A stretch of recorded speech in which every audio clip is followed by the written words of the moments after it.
So I'm going to talk a little bit about what might be helpful to people who are experiencing Kundalini Awakening symptoms, or at least something that might correspond with that. About 17 years ago, in the fall of 1994, then I had a pretty intense Kundalini Awakening experience. I'd never even heard of it at the time. I'd been practicing yoga for about a year and a half before that, and so I'd heard of Kundalini Yoga, but didn't know about this experience, the Kundalini Awakening experience. And so, of course, after I had this profound experience and was in the midst of this whole onslaught of intense symptoms, then I did my fair share of, searching and finding books and teachers and whatever I could find to help me understand and come to terms with what I was experiencing. So the first thing that I'll mention that can be very helpful to people, no big surprise, but yoga. Obviously, yoga is designed to help awaken the Kundalini energy. It is a synthesis of the physical, spiritual, mental, emotional, and so it kind of touches a person on all levels. And Kundalini energy really crosses the whole spectrum of energies. And so yoga can help ground the spiritual energy into the physical being, which I'll probably end up mentioning this several times, but definitely one of the most important things when it comes to dealing with the Kundalini energy is anchoring the energy into the body. If you're just trying to deal with it through meditation, visualization, through various mental practices, then that isn't really going to get to the heart of it. You really have to get into the body and allow the energy to work itself through the body. So that is one reason that yoga is especially helpful for dealing with this kind of intense energy. Now, I'll just say that when it comes to yoga or meditation or any of the other things that I'll mention, then there is no surefire fix for what's going to help one person and what isn't. It's really a highly individual experience, and so if you're practicing yoga and you're finding, it's just making the symptoms stronger, it's intensifying everything, or whatever else for some other reason, if it just doesn't feel right, then don't do it. There's no checklist of do this, and this, and it will be beneficial. So really, you just have to feel things out for yourself and decide what actually benefits you. So another thing that I would recommend is doing physical activities in general, going for hikes, getting out in nature, going for walks. When I was really going through the worst of the symptoms, then I was taking a lot of walks out in nature, and just connecting with the natural world can really be very helpful. Probably the worst thing that you can do when you're in the midst of this kind of stuff is, lock yourself in your apartment, switch on the TV, zone out, and try to forget about it all. That's pretty much a surefire way to just extend the experience, not do the work that's needed to actually transmute the energies and bring them into your body. Because really what it comes down to is Kundalini is a intense spiritual energy that works its way through your body. And so you have to be coming at it from both a spiritual and a physical perspective, because it's really about a process. It's a matter of allowing the energy to change your physical being, your physical and spiritual being, and in order for that to actually take place, then you have to be present with it. You have to come into your body. You have to be in your being and work with the energies in order to transmute them, in order to allow them to flow through you and to transform your physical and spiritual self. So it's really about coming into the moment, being in the present, and going out into nature.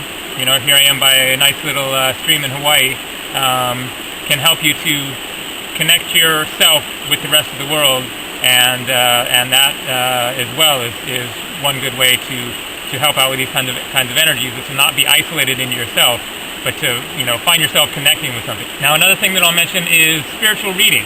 I read a lot of books both before and after my experience, but in particular Gopi Krishna's book Living with Kundalini, which his experience was remarkably similar to my own, and so it really gave me some perspective of what was taking place, and made me realize even if this looks like it's impossible to deal with, there is a conceivable resolution to it. This is leading towards something. It isn't just going to be, madness for the rest of my life.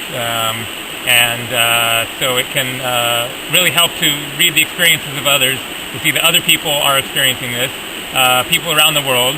I've gotten, lots and lots of emails from different people who are experiencing this kind of thing. So it's definitely going on around the world, and a lot of people are having similar types of symptoms and experiences. So it's very helpful to have an understanding that this is maybe not completely normal, but it happens to people, and it's not just that you're going crazy. So I'll put a list down below this video of a number of my favorite books that I've enjoyed over the years. So I'll just talk about meditation briefly. Meditation is definitely something that you want to see if it works for you or not. When I was in the midst of the most intense symptoms I was going through, then meditation was kind of out of the question for me. It was too up in the head. It was too mental. It just made me, think about these experiences too much, these energies, when thinking about them really isn't the way to solve them. It's more a matter of getting down into the lower chakras, merging with this energy that is different from a mental energy. Kundalini is not thoughts. Kundalini is a much more, root chakra, deep energy, and thinking about it is not really the best way to resolve it. So maybe for other people meditation is perfect and it can help you to transmute the energies, but it's always obviously a good thing to try and to see if it might be helpful or not. So another suggestion that I would have is to find a way to channel your creative energy. Kundalini energy is simply energy, and it is a powerful energy. It can be very overwhelming, but ultimately it's just energy. It's like emotions, like thoughts, like anything that you experience within yourself. Then it's an energy that is part of you, and the difficulty that comes with it is simply a matter of figuring out how to balance and manage this more intense flow of energy. And so really it's ultimately about finding a way to channel this energy through you. What happens is that the Kundalini energy arises, and we have blockages within our nervous system, within our spiritual being, and it kind of highlights this. It rams into them. It points out where these blockages are in ourselves. So it's kind of simultaneously a matter of removing these blockages so that the energy can flow through, as well as strengthening and evolving our spiritual and physical self so that we can better handle this energy. And so one way to help align with this energy, help to channel it, is to find something that you can do that gets you in a space of channeling this energy. And so something along the lines of painting, dance, some kind of creative expression. It could be massage. Finding somebody else who you can connect with this kind of energy and be able to channel it with them. So another important factor that I would recommend thinking about is watching what you eat. Not that it's so much a matter of making sure that you stick to a strict diet, whether it's vegetarian or vegan or something else, but more a matter of watching what you eat and seeing how it affects you. In particular, I would watch out for things that are stimulants to the nervous system. Things like white sugar, all of these fake sugars like NutraSweet, aspartame, saccharin. Personally, I have a particularly unpleasant response to these kind of things, and I think it's just because my nervous system's a little more sensitive or whatever, and it just does not like the chemical quality of a lot of these strange things that are in our foods. MSG in particular, caffeine, drugs, beer and alcohol, tobacco. Not that I'm saying rule these all out, but whatever you're putting into your system, notice how it's affecting you. Diet can certainly have a big effect on your overall experience. This might be kind of a fairly obvious suggestion, but simply lying on your back.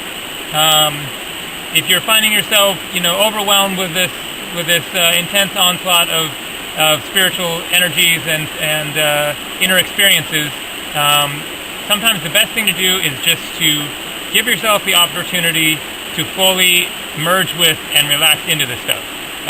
Just find a good place, most likely on your bed, somewhere that you're not going to be bothered, obviously, where it's quiet, and simply lie on the back with the eyes closed, the hands either on the chest or on the stomach, or else just on the legs or something, and then just allow yourself to merge into these inner energies.